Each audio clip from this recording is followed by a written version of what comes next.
Norma baharu keluarga Makcik Kia. Penularan wabak COVID-19 yang melanda negara dan seluruh dunia telah mengubah amalan kehidupan kita daripada norma lama kepada norma baharu.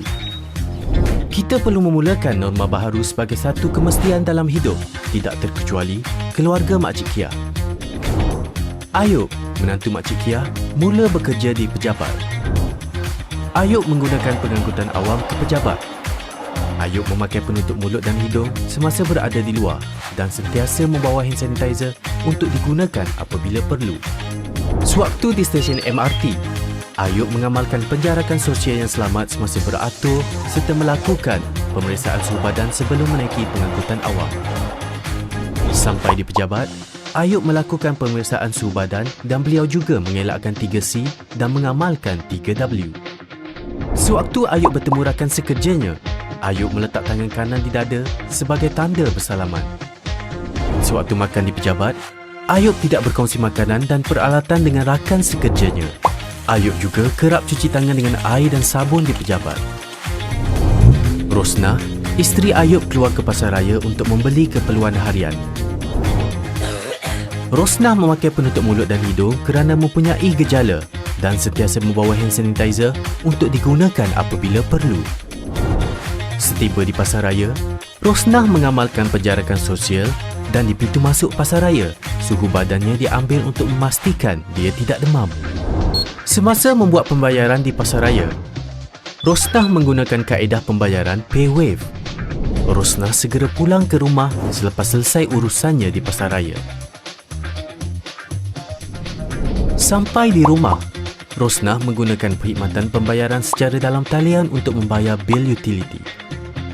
Manakala Makcik Kia dan Tok Ayah kekal duduk di rumah kerana mereka golongan berisiko, iaitu warga emas dan pesakit kronik. Makcik Kia mempunyai darah tinggi, manakala Tok Ayah ada kencing manis. Makcik Kia menggunakan perkhidmatan farmasi melalui kaedah ubat melalui pos, UMP. Makcik Kia sekeluarga tidak menghadiri majlis sosial atau keramaian dan tidak melancong ke luar negara. Keluarga Makcik Kia sentiasa ikuti dan patuhi saranan kerajaan dari semasa ke semasa. Kita mampu memutuskan rantaian penularan COVID-19 dengan amalan norma baharu ini.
Selamat datang ke ibadah dalam talian Faith Christian Center.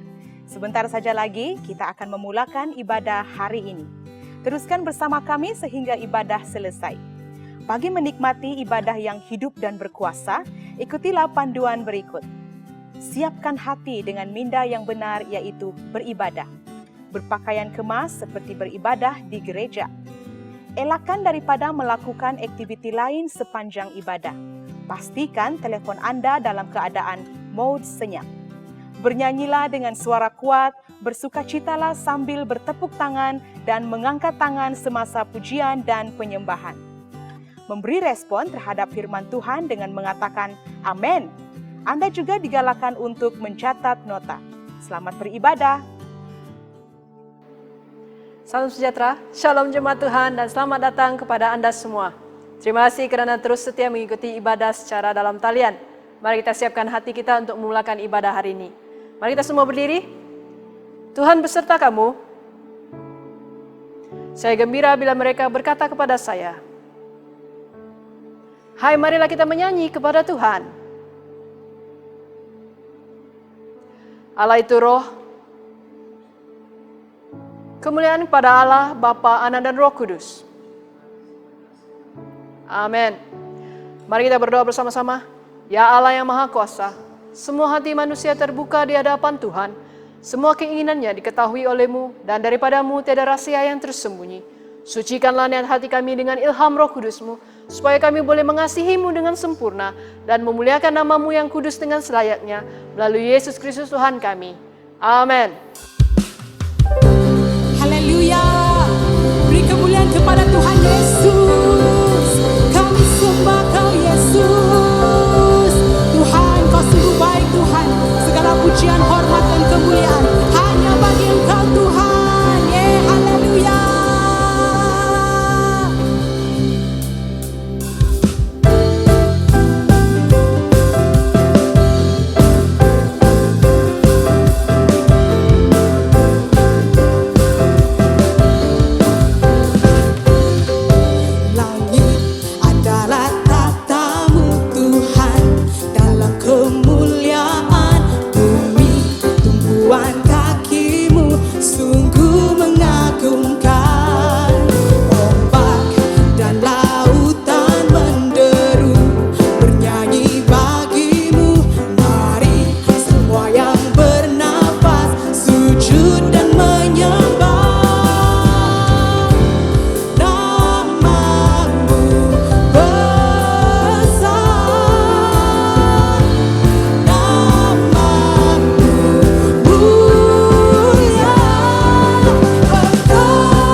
Engkau berkuasa berjaya untuk selamanya Tuhan.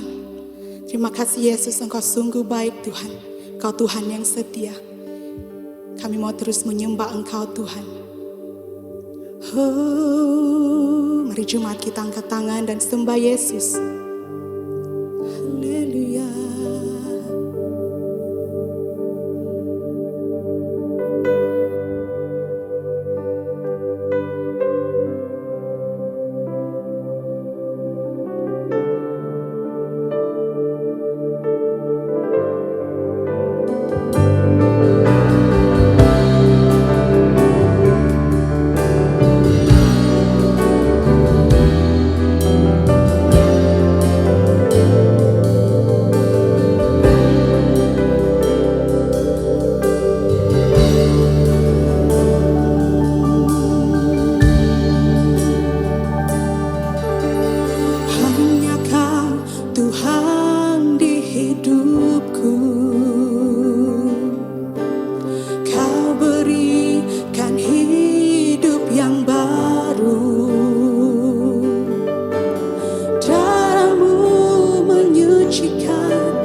rahmat-Mu kepada kami.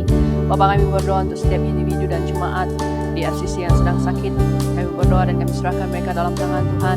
Biarlah kuasa Tuhan menyembuhkan, kuasa Tuhan yang memulihkan tubuh mereka pada saat ini akan dikuatkan sekali lagi, akan disembuhkan sekali lagi ya Tuhan, supaya mereka dapat memuji memuliakan Tuhan dan mereka kembali memuliakan bersama-sama melakukan aktiviti bersama dengan keluarga mereka.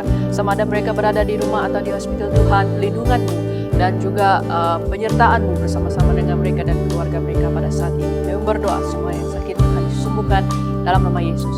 Dan Tuhan, kami berdoa untuk Mesyuarat Agung Tahunan FCC AGM pada tahun 2021 pada minggu hadapan yang akan diadakan secara dalam talian. Kami berdoa ya Tuhan supaya semua persediaan, semua proses persediaan dan yang akan diadakan, yang telah diadakan Tuhan berjalan dengan lancar. Dan kami berdoa ya Tuhan pada hari tersebut kami dapat melakukan mesyuarat dengan baik, dan kami berdoa untuk meminta penyertaan Tuhan, minta pelindungan Tuhan, penyediaan Tuhan kepada setiap kami untuk cuaca lain yang baik dan juga keadaan yang baik supaya kami dapat mesyuarat dengan baik. Terima kasih Yesus Kristus Tuhan, terima kasih Bapa, di dalam nama Yesus kami berdoa. Amin. Shalom dan salam sejahtera. Selamat datang kepada semua yang hadir beribadah bersama-sama dengan kami di sini. Hai, selamat datang dan shalom. Saya mengambil kesempatan ini untuk mengucapkan selamat datang sekali lagi kepada kawan-kawan baru ataupun pelawat-pelawat dari gereja lain atau jemaat-jemaat FCC sebenarnya yang sudah lama tidak beribadah. Selamat datang dan saya ucapkan selamat beribadah. Jikalau kamu adalah kawan baru ataupun pelawat, kamu boleh katakan hai atau beramah mesra dengan host kami di ruangan chat. Katakan saya dari mana, dan kami mengucapkan selamat beribadah. Kami juga mau mendorong Anda untuk mengisi keratan komunikasi dengan mengimbas kod QR yang tertera di skrin supaya kami dapat menghubungi Anda secara lanjutnya untuk kelompok sel. Mari kita terus mengucapkan, mengalu-alukan juga kepada setiap orang yang hadir, dan saya mengucapkan selamat beribadah. Semoga Tuhan memberkati dan menyegarkan kita semua melalui rohnya. Amin. Untuk maklumat lanjut mengenai FCC, Anda boleh layari dan follow Facebook page dan Instagram kami di I Love FCC ataupun Faith Christian Center, dan follow YouTube kami di I Love FCC. Okay? Pengumuman pertama yang kita harus ambil maklum adalah persekutuan doa bulan Mac yang akan diadakan pada esok hari 22 Mac 2021 jam 8.30 malam di atas talian, di dalam talian, yaitu melalui aplikasi Zoom. Semua jemaat Tuhan dijemput hadir. Okey, katakan sebelah kiri kananmu, engkau harus hadir esok. Dimanapun Anda berada pada ketika itu, Anda boleh menyertai persekutuan doa ini dengan mudah, yaitu dengan hanya membuka aplikasi Zoom dan kita bersama-sama berdoa bersama-sama. Jangan lepaskan peluang ini. Dapatkan link Zoom Anda pada hari ini, jangan ketinggalan pada hari ini daripada mana-mana pemimpin yang Anda boleh hubungi. Esok jam 8.30 malam kita ada persekutuan doa. Ingat, pengumuman kedua kita harus ambil maklum ialah Mesyuarat Agung Tahunan AGM 2021 yang akan diadakan pada 28 Mac 2021, iaitu minggu hadapan jam 5 petang secara dalam talian, iaitu Zoom. Oleh itu, kepada semua jemaat yang merupakan ahli FCC, sila scan QR code yang disediakan di sini untuk mendapatkan maklumat, dan sebenarnya melalui QR code ini kita harus register, kita harus mendaftar dan isikan maklumat yang diperlukan, dan pihak gereja akan menyediakan dan menghantar laporan tahunan 2020 melalui email yang Anda akan sertakan. Butiran mengenai Zoom akan disertakan melalui skrin ini juga. Harap maklum.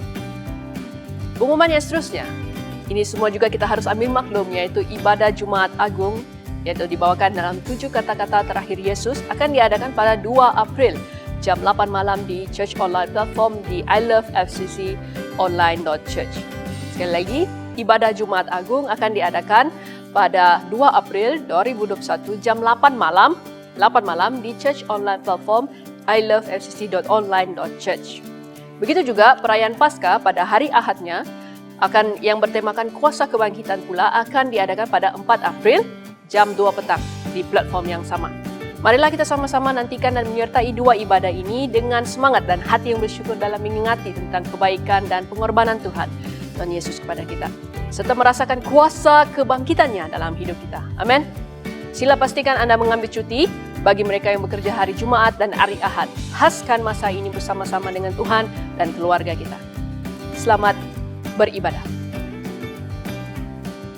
Ini masanya untuk kita memberi kepada Tuhan. Jemaat Tuhan, di dalam 1 Tesalonika pasal 5 ayat 16 hingga 18, Paulus mengatakan dalam suratnya kepada jemaat di Tesalonika mengatakan, bersukacitalah senantiasa, tetaplah berdoa, mengucap syukurlah dalam segala hal, dan sebab itulah yang dikehendaki Allah di dalam Kristus bagi kamu. Dalam ayat yang ke-18, mengucap syukur dalam segala hal, sebab itulah yang dikehendaki Allah, dan itulah yang harus juga dikehendaki bagi kita semua. Dalam apapun keadaan kita pada saat ini, mari kita bersukacita senantiasa, tetaplah berdoa hari-hari, marilah kita berucap syukur setiap masa dalam apapun Tuhan yang sudah berikan, dan oleh itu mari kita membawa segala persembahan, segala ucapan syukur kita kepada Tuhan dan memberikan kepada Tuhan apa yang sudah Dia berikan kepada kita. Anda boleh menyalurkan uang persembahan ataupun persepuluhan melalui perbankan dalam talian di dalam akaun gereja yang dinyatakan di skrin Anda sebentar lagi. Nyatakan G1 untuk persembahan dan persepuluhan dan G2 untuk tabung bangunan gereja. Berilah dengan sukacita.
Mari kita berdoa bersama-sama. Tuhan, Engkau besar dan berkuasa, mulia, indah, serta agung. Segala yang di langit dan di bumi ialah milik-Mu. Segala sesuatu adalah pemberian daripada-Mu. Kami ini hanya memulangkan kepada-Mu apa yang sememangnya milik-Mu. Amin. Jemaat dipersilakan duduk dan kita akan mendengarkan pemberitaan firman Tuhan melalui pembacaan pertama dan Injil dan seterusnya khotbah. Pembacaan firman Tuhan diambil daripada Roma pasal 1 ayat 14 hingga yang ke-17. Roma pasal 1 ayat 14. Aku memikul kewajiban terhadap orang Yunani dan yang bukan orang Yunani, yang bertamadun dan yang tidak bertamadun, yang berpendidikan dan yang tidak berpendidikan. Inilah sebabnya aku amat ingin dan bersedia menyampaikan Injil dalam kalanganmu yang di Roma juga. Aku tidak teragak-agak menyebarkan Injil, karena Injil adalah kuasa daripada Allah untuk menyelamatkan setiap orang yang beriman, mula-mula kepada orang Yahudi, kemudian kepada orang Yunani. Karena di dalamnya pembenaran Allah dinyatakan dari iman ke iman, sebagaimana tersurat dalam kitab suci, orang benar akan hidup dengan iman. Demikianlah firman Tuhan. Semua jemaat diminta berdiri untuk pembacaan Injil. Injil Kudus dari Tuhan kita Yesus Kristus menurut Yohanes pasal 12 ayat 20 hingga 33. Semua kemuliaan kepadamu Tuhan Yesus. Yohanes 12 ayat 20.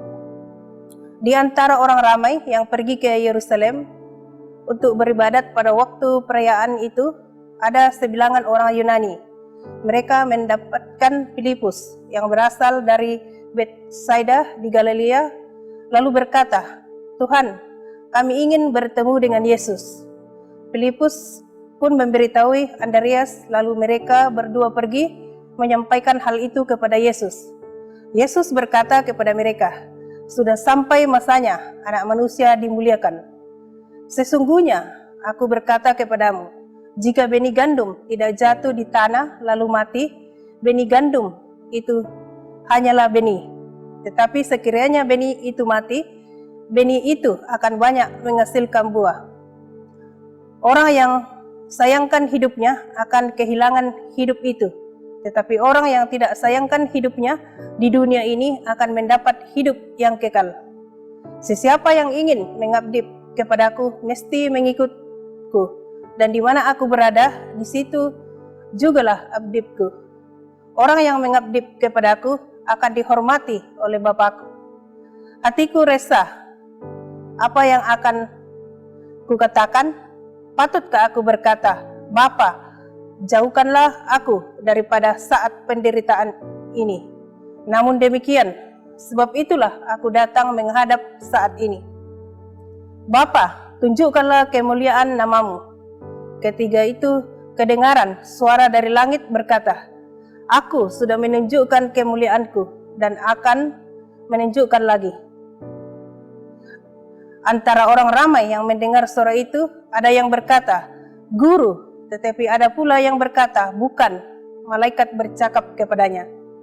Yesus berkata kepada mereka, suara itu kedengaran bukan demi kepentinganku, tetapi demi kepentinganmu. Sudah sampailah masanya dunia ini dihakimi. Kini pemerintah dunia akan digulingkan. Apabila aku diangkat tinggi di atas bumi, aku akan menarik semua manusia kepadaku. Kata-kata Yesus ini membayangkan cara kematiannya kelak. Inilah Injil Kristus.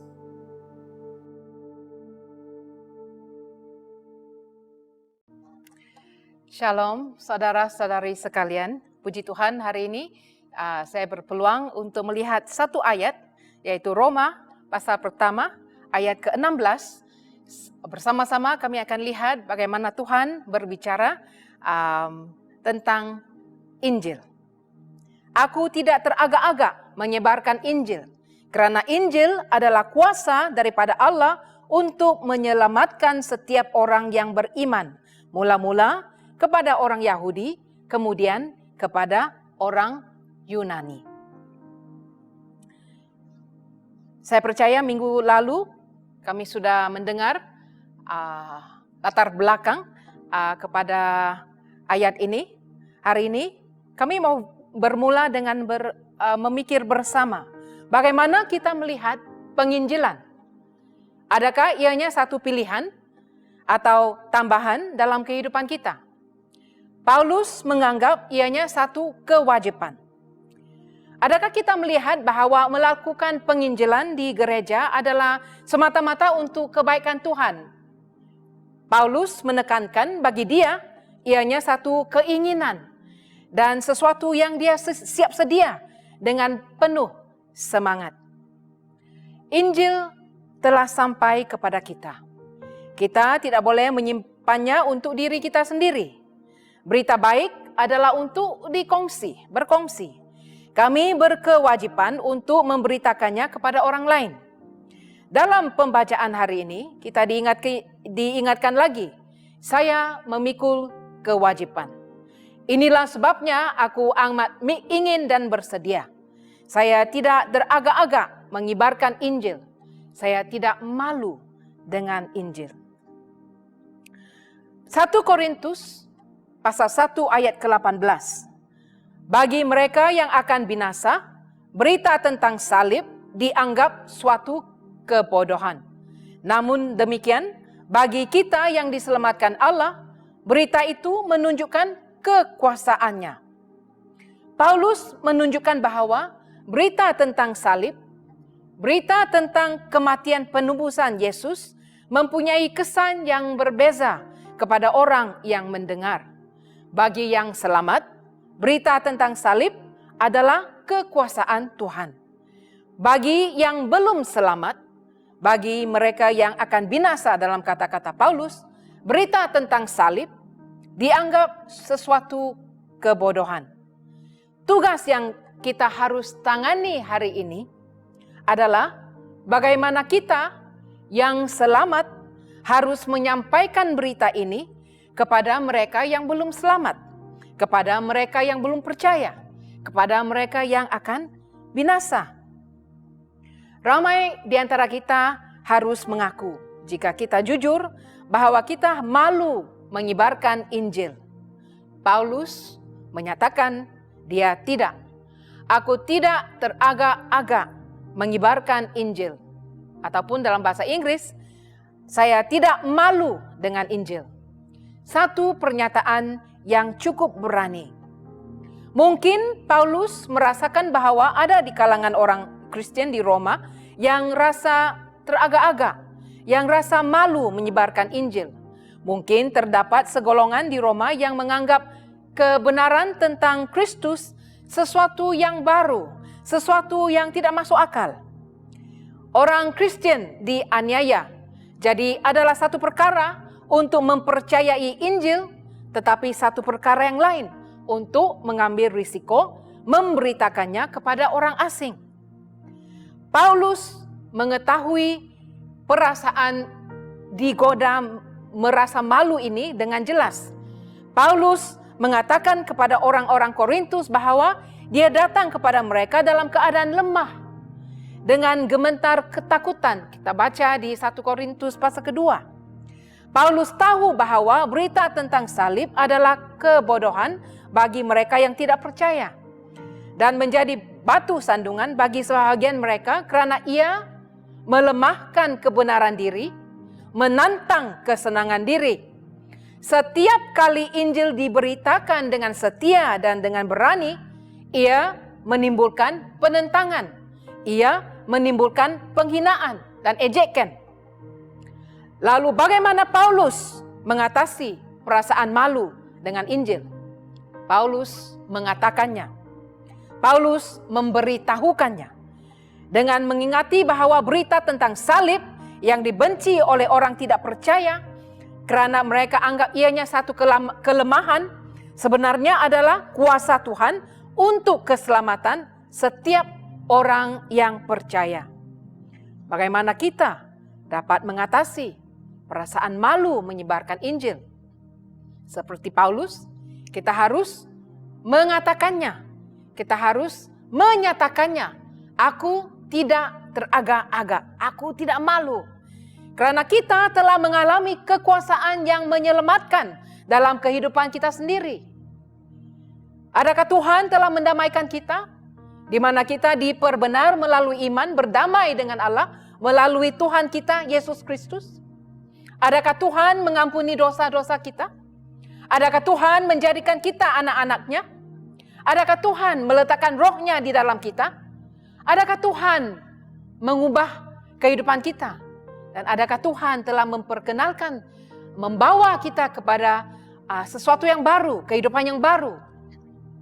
Jika demikian, maka bagaimana mungkin kita malu dengan Injil? Kita sudah mengalami kekuasaan keselamatan ini. Roma 1 ayat ke-16. Aku tidak teragak-agak menyebarkan Injil, karena Injil adalah kuasa daripada Allah untuk menyelamatkan setiap orang yang beriman. Mula-mula kepada orang Yahudi, kemudian kepada orang Yunani. Kuasa daripada Allah untuk menyelamatkan. Injil adalah kuasa daripada Allah untuk menyelamatkan setiap orang yang beriman. Paulus tidak malu dengan Injil, tidak teragak-agak, karena dia tahu kuasa Tuhan. Paulus telah melihat dengan matanya kuasa Tuhan. Paulus mengalami kuasa Tuhan di dalam kehidupannya. Yang pertama di jalan menuju Damsyik, dalam perjalanannya untuk menganiaya orang Kristen. Paulus bertemu dengan Tuhan Yesus, mengalami kuasanya yang luar biasa, kuasa daripada Allah yang menyelamatkan dia. Kita baca dalam Kisah Para Rasul pasal yang ke-9. Kuasa Allah ditunjukkan melalui cahaya terang yang membutakan Saulus dan kedengaran suara Saulus, Saulus, mengapakah engkau menganiayai aku?" Ini pengalaman Paulus. Kuasa Allah yang menyelamatkan. Dan dari pengalaman ini, kuasa Allah terus bekerja dalam kehidupan Paulus. Paulus telah melihat orang-orang sembuh dalam nama Yesus. Orang-orang bertobat. Paulus telah dibebaskan dari penjara akibat gempa bumi. Kita baca di Kisah Para Rasul pasal ke-16. Paulus telah berjaya berkhotbah di merata tempat, termasuk tempat-tempat yang tidak mungkin. Kita baca di Kisah Para Rasul pasal ke-17. Paulus bertahan dan selamat dari berbagai bahaya. Kita baca di 2 Korintus pasal ke-11 ayat 23 ke 28. Aku lebih banyak bertungkus lumus, lebih kerap disebat, lebih sering dipenjarakan, selalu sahaja diancam maut. 5 kali, sebanyak 40 kurang 1 sebatan. Setiap kalinya aku disebat oleh orang Yahudi. 3 kali aku dipukul dengan tongkat, sekali direjam, 3 kali ditimpa kejadian kapal karam, dan sehari semalam terkatung-katung di laut. Dalam perjalanan seringkali aku menghadapi bahaya. Bahaya dari sungai, bahaya daripada penyamun, bahaya daripada bangsaku sendiri yang orang Yahudi, bahaya daripada bangsa-bangsa lain, bahaya di kota, bahaya di gurun, bahaya di laut, dan bahaya daripada orang yang berpura-pura sebagai saudara seiman. Aku sering keletihan, bekerja keras, kurang tidur, kelaparan dan kehausan. Kerap kali aku terpaksa mengikat perut, menanggung kesejukan, kekurangan pakaian. Di samping itu, setiap hari aku dibebani rasa runsing dan prihatin terhadap semua jemaat. Dalam semua ini, kekuasaan Allah tetap dialami. Berkali-kali dan berulang-ulang, Paulus melihat keyakinannya kepada Tuhan dibenarkan setiap kali. Injil adalah kuasa Tuhan untuk keselamatan bagi setiap orang yang percaya. Keselamatan dari apa saja yang akan membinasakan kita. Kristus menyelamatkan orang dari ketagihan dada dan tingkah laku yang merosakkan diri sendiri. Kristus menyelamatkan orang dari kebencian diri dan hidup tanpa tujuan. Tetapi teras utama keselamatan yang Paulus katakan di sini adalah Kristus menyelamatkan kita dari pemisahan dari Tuhan, mendamaikan kita dengan Allah Bapa. Kristus menyelamatkan kita dari kebinasaan, memberi hidup yang kekal.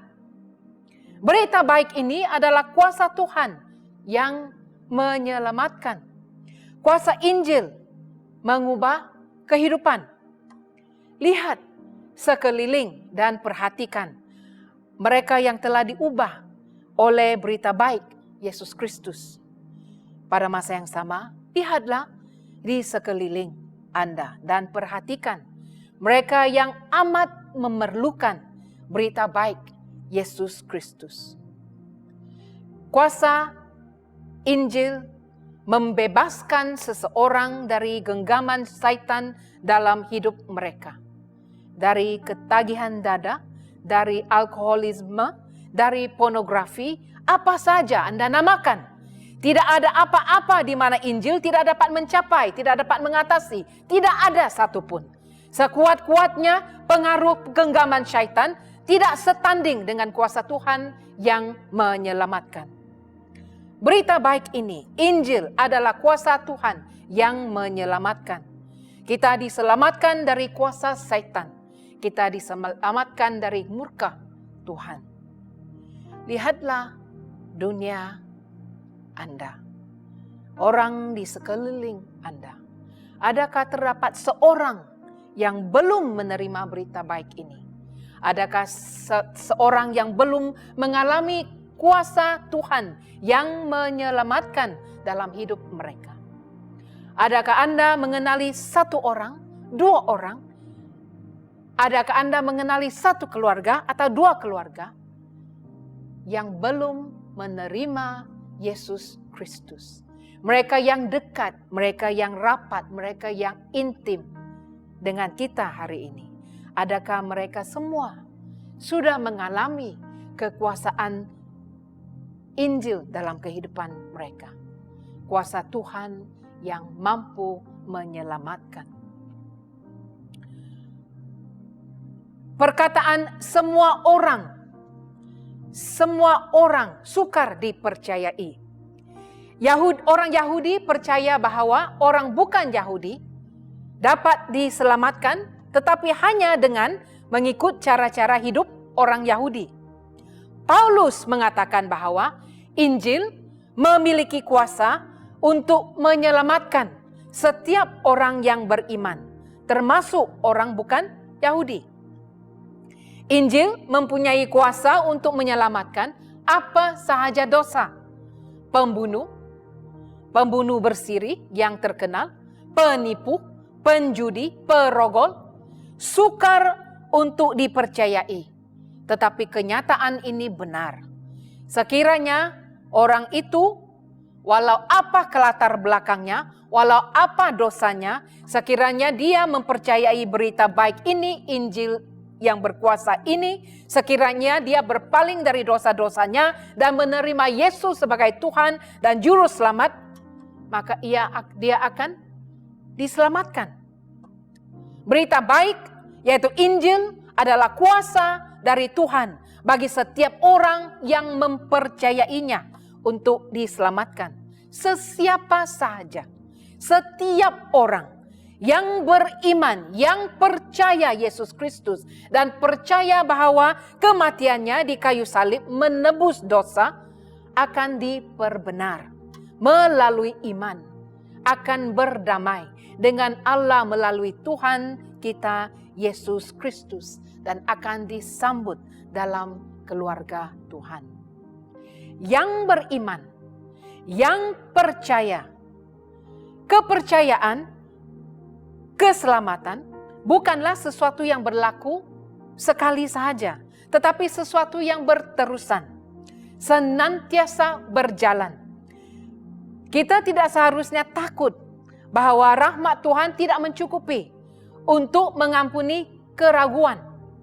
Kita semua ragu, tetapi kita harus belajar dari ayah yang meminta Yesus untuk menyembuhkan anaknya dalam Markus pasal 9 ayat 24, "Aku percaya, tolonglah aku yang kurang percaya ini."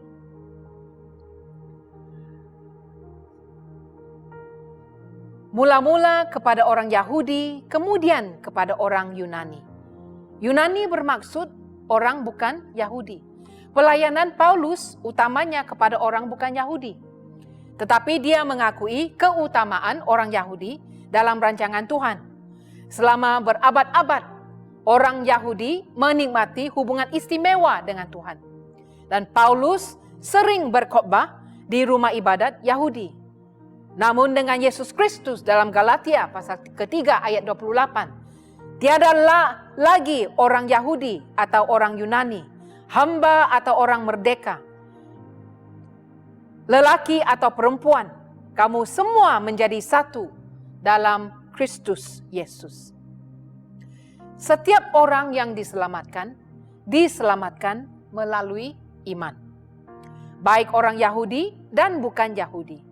Tidak ada perbezaan antara mereka dalam hal keselamatan. Keutamaan orang Yahudi adalah secara teologi dan sejarah. Teologi karena Tuhan memilih mereka dan membuat perjanjian dengan mereka. Dan ia bersejarah karena dalam Kisah Para Rasul, Kisah pasal ke-13 ayat 46, memang seharusnya firman Allah disampaikan kepada kamu terlebih dahulu. Kesungguhan Paulus untuk menginjil di Roma timbul dari kesadarannya dan pengakuannya bahwa Injil adalah hutang yang belum dibayar kepada dunia, dan bahwa Injil adalah kuasa Tuhan yang menyelamatkan. Pengakuan bahwa Injil adalah hutang memberi Paulus satu kewajiban, satu perasaan, ianya berkewajiban. Paulus anggap bahwa berita baik ini telah dipercayakan kepada dia untuk disampaikan kepada mereka yang belum mengetahui. Injil adalah kuasa Tuhan memberi Paulus satu rasa yakin. Yakin bahwa kalau dia boleh diselamatkan, dia yang penuh dosa boleh diselamatkan, maka orang lain boleh diselamatkan. Pada hari ini, kita harus lihat bahwa Injil merupakan hutang yang perlu dibayar. Injil merupakan kuasa yang harus dialami. Adakah kita merasakan rasa tanggung jawab dalam diri kita? Adakah kita merasakan keinsafan, kepercayaan dalam diri kita? Hanya apabila kita memahami dan merasakan kebenaran ini, barulah kita dapat mengatakan dengan Paulus, aku tidak teragak-agak menyebarkan Injil, karena Injil adalah kuasa daripada Allah untuk menyelamatkan setiap orang yang beriman. Mula-mula kepada orang Yahudi, kemudian kepada orang Yunani. Saudara-saudari dalam Kristus, Injil telah sampai kepada kita. Kita tidak mempunyai kebebasan untuk menyimpannya untuk diri kita sendiri. Berita baik adalah untuk berkongsi. Kita berkewajiban untuk memberitakan Injil. Di ranjang kematiannya, Martin Luther dikatakan telah menulis atas sehelai kertas beberapa perkataan. Ianya, kita semua pengemis. Ini adalah benar. Martin Luther pernah berkata, kita semua hanya pengemis yang menunjukkan orang lain, pengemis lain, tempat mencari roti. Penginjilan adalah seorang pengemis memberitahu pengemis yang lain di mana mau dapat roti.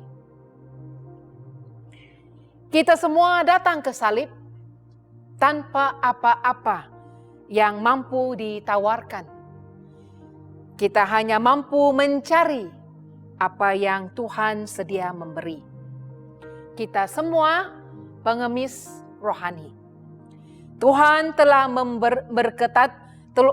memberkati kita dengan roti kehidupan. Semua memerlukan roti ini.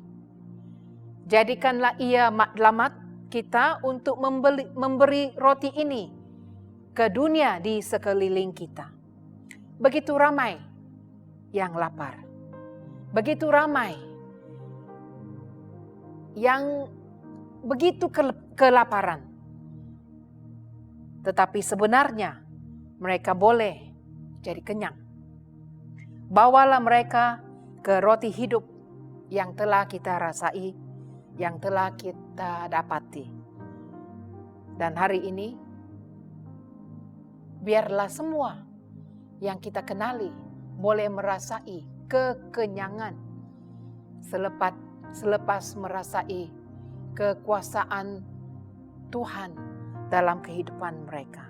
Tolonglah mereka yang masih lapar bertemu dengan roti yang telah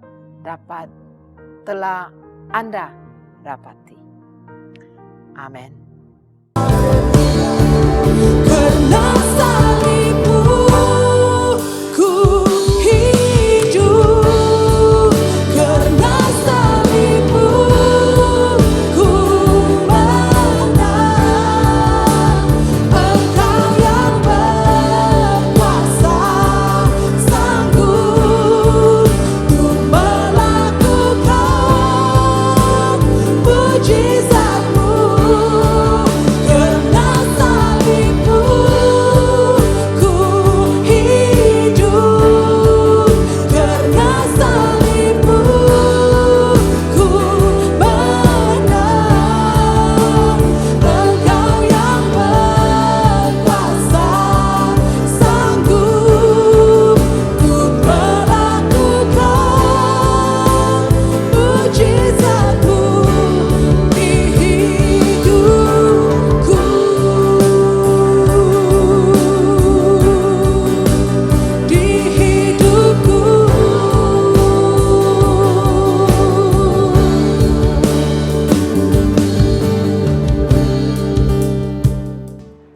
Anggota sila berdiri dan angkat tangan untuk menerima berkat dari Tuhan.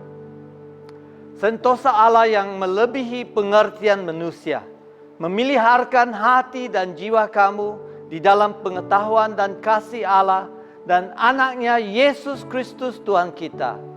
Dan berkat Allah yang Maha Kuasa, Bapa, Anak, dan Roh Kudus, beserta dengan kamu dan tinggal serta dengan kamu sampai selama-lamanya.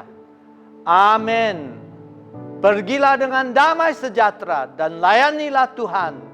Dalam nama Kristus. Amin.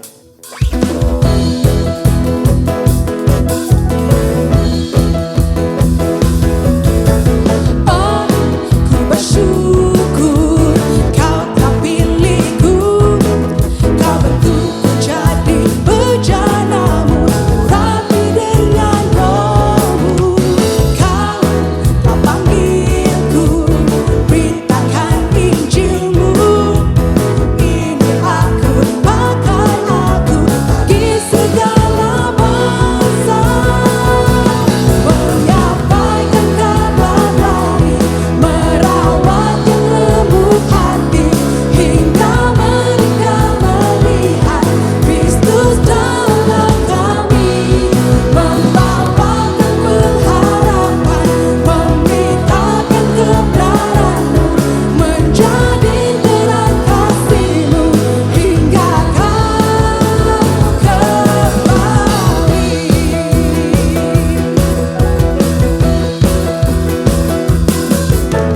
Oh, ku bersyukur